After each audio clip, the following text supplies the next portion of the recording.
संसार में जितने भी लौकिक संबंध हैं उसमें पुरुष की प्रधानता है, नारी उसमें गौण है। वह संबंध यदि हम कहें कि नाना नानी तो उसमें नाना पहले है, दादा दादी तो दादा पहले है, मामा मामी तो मामा पहले है, फूफा फूफी फूफा पहले है, भैया भाभी तो भैया पहले है, पति पत्नी इसमें भी पति पहले है, क्योंकि ये सब संबंध लौकिक सांसारिक है। परंतु इस दुनिया में सिर्फ एक संबंध अलौकिक है जिसमें नारी शक्ति पहले है और पुरुष गौण है, वह है माता पिता।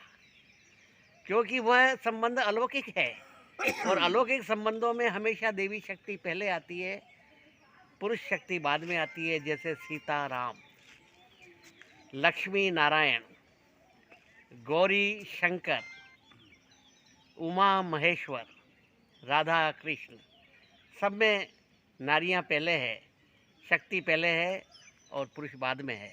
इसी तरह से माता पिता वो इन देवी संबोधन है उनके समकक्ष माना गया है, क्योंकि माता और पिता ये भी ईश्वर के स्वरूप। एक व्यक्ति ने अपने माता पिता को वृद्धाश्रम में रख दिया और उसके बाद में उसने किसी से पूछा कि यदि वृद्धाश्रम में माता पिता की मृत्यु हो जाए तो सूतक कितने दिनों का लगता है।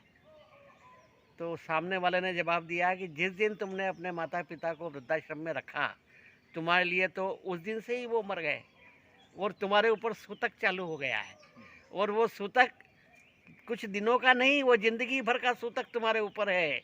अब तुम बिल्कुल अशुभ हो गए हो, तुम्हारा मुंह देखना भी बेकार है, तुम्हारे हाथ से किया हुआ कोई भी पुण्य कर्म निरर्थक है, तुम्हारे हाथ से दिया हुआ कोई सभी दान बेकार है, तुम मंदिर जाने के लायक भी नहीं हो, क्योंकि तुमने तो भगवान को ही घर से बाहर निकाल दिया है, तो फिर मंदिर में किस भगवान के दर्शन करने के लिए तुम जा रहे हो।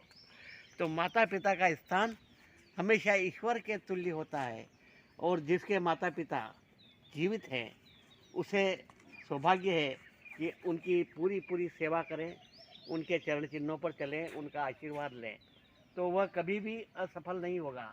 जो भी यदि उसके माता पिता स्वर्गवासी है और पृथ्वी पर नहीं है, तो भी वह अपने पुत्र को जिससे वह नाम कमाता है, फलता है, फूलता है और सुखी रहता है।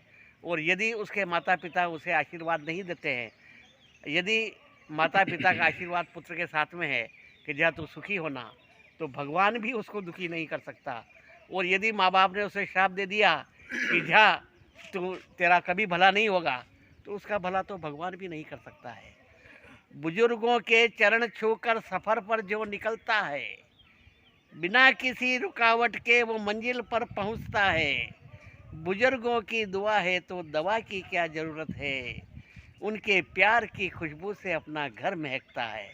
तो हमेशा अपने माता पिता और बुजुर्गों का सम्मान हम करेंगे तो ही हम आगे उन्नति के पथ पर बढ़ेंगे, सुखी होंगे और ऊंचाइयों को छुएंगे। हमारा नाम होगा, हमें पैसा मिलेगा, प्रसिद्धि मिलेगी। और यदि हम नहीं करेंगे तो हमें दुनिया में कुछ भी हासिल होने वाला नहीं है। तो इस दुनिया में जो जीवित ईश्वर है वो अपने माता पिता है, इसलिए उनका सम्मान करें और ऐसा काम करें कि उनका नाम हो, और ऐसा काम हम न करें जिससे हमारे दुष्कर्म का छींटे उन तक पहुँचे और वो बदनाम हो।